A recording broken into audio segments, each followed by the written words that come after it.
Chapter 7. In the Powerhouse. Alone in the prison room, after Dex had been dragged away to be subjected to the Rogan Inquisition, Bran gnawed at his fingers and paced distractedly up and down the stone flooring. For a while he had no coherent thought at all, only the realization that his turn came next, and that the Rogans would leave no refinement of torment untried in their effort to wring from him the secret of the atomic engine. He went to the window and absent-mindedly stared out. The whining hum from the great domed building off to the right, like the high-pitched droning of a swarm of gargantuan bees, came to his ears. He listened more intently and leaned out of the window to look at the building. Under that dome, it came to him again, was in all probability the mainspring of the Rogan mechanical power. If only he could get in there and look around. He might do some important damage. He might be able to harass the enemy materially before the time came for him to die. He leaned farther out of the window and examined the 100 feet or so of sheer wall beneath him. He saw, scrutinizing it intently, that the stone blocks that composed it were not smooth cut, but roughly hewn, with the marks of the cutter's chisels plainly in evidence. Also, there was a considerable ridge between each layer of blocks where the Rogan's mortar had squeezed out in the process of laying the wall. Never in sanity would a man have thought of the thing Bran considered then. To attempt to clamber down that blank wall, with only the slight roughness of the protruding layers of mortar to hang on to, was palpable suicide. Bran shrugged. He observed that, to a man already condemned to death, the facing of probable suicide shouldn't mean much. With scarcely an increase in the beating of his heart, he swung one leg out over the broad sill. If he fell, he escaped an infinitely worse death. If he didn't fall, he might somehow win his way into that domed building whence the hum came. Cautiously, clutching at the rough stone with fingertips that in a moment or two became raw and bleeding masses, he began his slow descent. As he worked his way down, he slanted to the right, toward the near wall of the retaining yard whose end was formed by the round structure that was his goal. Beneath him and to the left, the broad street swarmed with figures, the tall ones of the Rogans, and the shorter, sturdier ones of slaves. Any one of those dozens of grotesque pedestrians might glance up, see him, and pick him off with the deadly tubes. Under his fingers the mortar crumbled and left him hanging, more than once by one hand. For fully 5 minutes his life hung by a thread apt to be severed at any time. But he made it. Helped by the decreased gravity of the red spot, and released from inhibiting fear by the fact that he was already, figuratively, a dead man, he performed the incredible.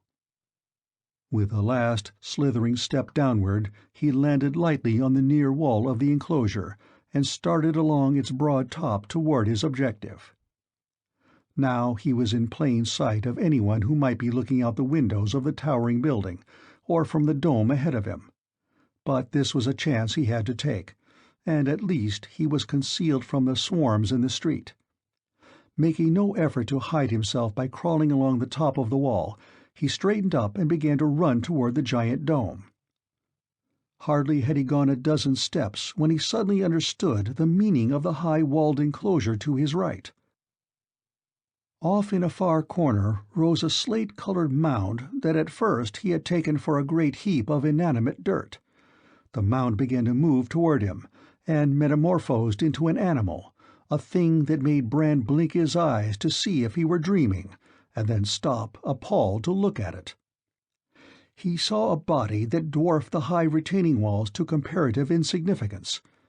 It had a tree-like tail that dragged behind it, and a 30-foot serpentine neck at the end of which was a head like a sugar barrel that split into cavernous jaws lined with backward-pointing teeth. 2 eyes were set wide apart in the enormous head, eyes that were dead and cold and dull, yet glinting with senseless ferocity. It was the sort of thing one sees in delirium. With increasing energy the creature made for him, till finally it was approaching his sector of the wall at a lumbering run that was rapid for all its ungainliness. It was apparent at a glance that the snaky neck, perched atop the lofty shoulder structure, would raise the head with its gaping jaws to his level on the wall. Brand ran, and after him thudded the gigantic lizard, its neck arching up and along the wall to reach him. A scant 5 yards ahead of the snapping jaws, Brand reached his goal, the dome, and clambered over its curved metal roof away from the monster's maw. He stopped to pant for breath and wipe the sweat from his streaming face. "Thank God it didn't get me," he breathed, looking back at the bellowing terror that had pursued him. "Wonder why it's there. It's too ferocious to be tamed and used in any way. It must be kept as a threat to hold the slaves in hand. It certainly looks well fed." He shuddered. Then he began to explore the dome of the building for a means of entrance. There was no opening in the roof. A solid sheet of reddish metal, like a titanic half-eggshell, it glittered under him in an unbroken piece. He crept down its increasingly precipitous edge till he reached a sort of cornice that formed a jutting circle of stone around it. There he leaned far over and saw, about 10 feet below him, a round opening like a big porthole. From it were streaming waves of warm, foul air, from which he judged it to be a ventilator outlet. He scrambled over the edge of the cornice, hung at arm's length, and swung himself down into the opening. And there, perched high up under the roof, he looked down at an enigmatic, eerie scene. That the structure was indeed a strange sort of powerhouse was instantly made evident. But what curious, mysterious, and yet bewilderingly simple machinery it held! In the center was a titanic coil of reddish metal, formed by a single cable nearly a yard through. Around this, at the 4 corners of the compass, were set coils that were identical in structure but a trifle smaller. From the smaller coils to the larger streamed unceasingly blue waves of light like lightning bolts. Along a large arc of the wall was a stone slab set with an endless array of switches and insulated control buttons. Gauges and indicators of all kinds, whose purpose could not even be guessed at, were lined above and below, all throbbing rhythmically to the leap of the electric blue rays between the monster coils. Almost under Brand's perch a great square beam of metal came through the building wall from outside, to be split into multitudinous smaller beams that were hooked up with the bases of the coils. Across from him, disappearing out through the opposite wall, was an identical beam. "The terminals for the metal plate system that extends over the whole red spot," murmured Brand. "This building is important. But what can I do to throw sand in the gears before I'm caught and killed?"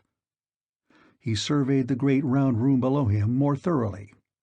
Now he saw, right in the center of the huge control board, a solitary lever that seemed a sort of parent to all the other levers and switches.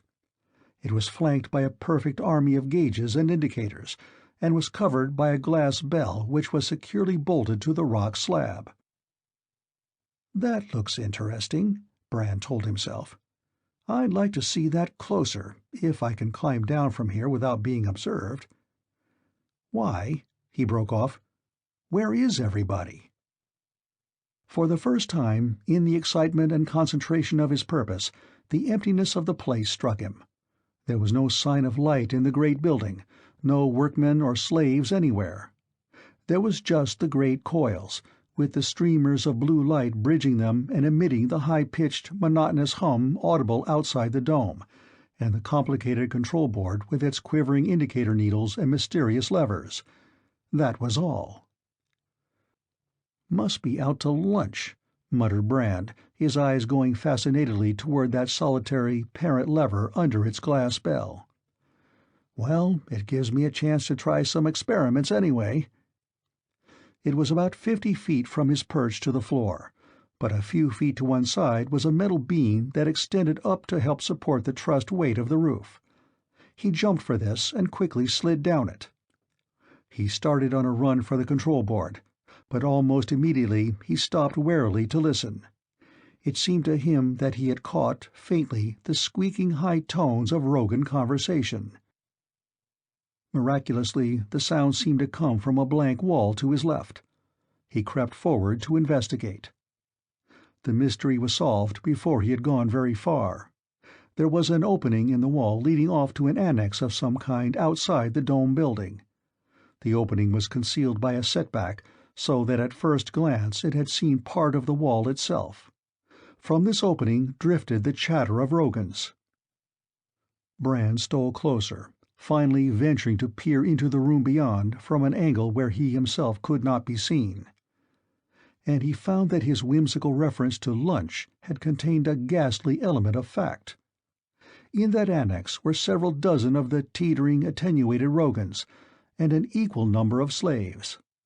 And the relation of the slaves and the Rogans was one that made Brand's skin crawl. Each Rogan had stripped the tunic from the chest of his slave. Now, as Brand watched, each drew a keen blade from his belt and made a shallow gash in the shrinking flesh. There were a few stifled screams. Some of the slaves were women, but for the most part the slashing was endured in stoical silence. When red drops began to ooze forth, the Rogans stooped and applied their horrible little mouths to the incisions. "The slimy devils," Brand whispered hoarsely at sight of that dreadful feeding. "The inhuman, monstrous vermin." But now one or two of the Rogans had begun to utter squeaks of satiation, and Brand hastened away from there and toward the control board again. He hadn't an idea of what he might accomplish when he reached it. He didn't know but that a touch of the significant-looking parent lever might blast him to bits, but he did know that he was going to raise absolute hell with something, somewhere, if he possibly could. Swiftly he approached the great master lever, protected by its bell of glass. At least it looked like glass, for it was crystal clear and reflected gleamingly the blue light from the nearby coils. He tapped it experimentally with his knuckles. At once pandemonium reigned in the great vaulted building. There was a siren-like screaming from a device he noticed for the first time attached under the domed roof. A clanging alarm split the air from half a dozen gongs set around the upper walls. Squealing shouts sounded behind Brand. He whirled and saw the Rogans, interrupted in their terrible meal, pouring in from the annex and racing toward him. Rage and fear distorted their hideous faces as they pointed first to the big lever and then at the escaped Earthman. They redoubled their efforts to get at him, their long, unsteady legs covering the distance in great bounds. Brand swore. Was he to be caught again before he had accomplished a certain thing? When he had already managed to win clear to his objective?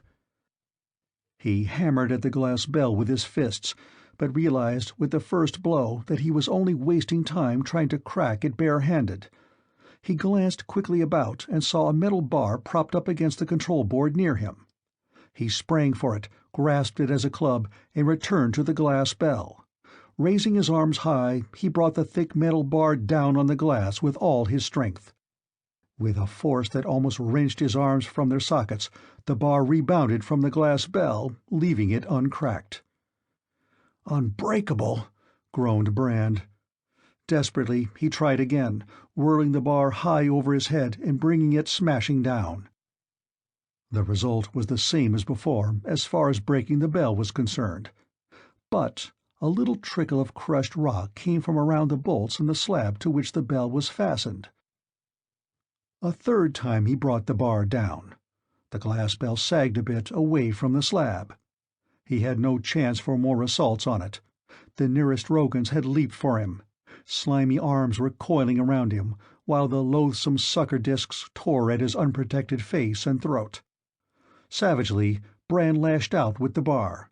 It caved in a pair of the long, skinny legs, bringing a bloated round head down within reach. He smashed it with the bar, exulting grimly as the blow crumpled bone and flesh almost down to the little mouth which was yet carmine from its recent feeding. The process seemed a sound one to Brand, unable as he was to reach the Rogans' heads that towered 6 feet above his own. Methodically, swinging the bar with the weight of his body behind it, he repeated the example. First a crash of the bar against a pair of legs, then the crushing in of the Rogan's head when he toppled with agonized squeal to the floor. Again and again he crushed the life out of a Rogan with his 1-2 swing of the deadly bar. They were thinning down now. They were wavering in their charges against the comparatively insignificant being from another planet who was defending himself so fiercely. Finally, one of their number turned and ran toward an exit, waving his 4 arms and adding his high-pitched alarms to the incessant ringing of the gongs and shrieks of the warning siren under the roof. The rest rushed the Earthman in a body. Steadily, almost joyfully, Brand fought on. He had expected to be annihilated by one of the Rogan shock tubes long before now, but as yet there was no sign of any. Either these Rogan workmen were not privileged to carry the terrible things, or they were too occupied to think of going and getting them. Anyhow, Brand was left free to wield his bar and continue crushing out the lives of the 2-legged vermin that attacked him. With almost a shock of surprise, he saw finally that he had battered their number down to 3. At that he took the offensive himself.